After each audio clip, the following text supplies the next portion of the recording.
কি হয়েছে বলো। অ্যাম্বুলেন্স নাম্বার আছে করে? আছে। কে কি হয়েছে? আত্মীয় স্বজনের নাম্বার আছে? হ্যাঁ সবার নাম্বার আছে, কেন কি হয়েছে? নাম্বার দিয়ে কি করবা? সবাইরে বলে দিয়ে। কি বলে দিব? তুই ঘরে 10 লাখ টাকা আছে, সব তোমার লাই রাখি দিছি। আশা কইতেছো 10 লাখ টাকা আমার লাগে রেখে দিছ? তুই কি হয়েছে, তুমি কই যাইবা?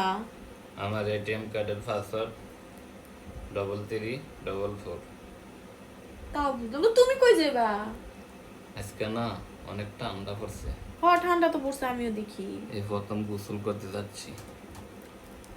তো গোসল করতে যাচ্ছ, তুমি গোসল করবা না? না, আমার বেশি ঠান্ডা লাগে তো সেই জন্য। হারাম জাদা খাচ্ছ, যা যা যা, যা, এক সপ্তাহ ধরে গোসল করে না আইছে, এখন আমার ওই রক্ত। তুই কি গোসল করবো না? যাও গোসল করতে যাও, যাও যাও যাও গোসল করতে যাও। আমার কাছে পেট পেট করে খাচ্ছ।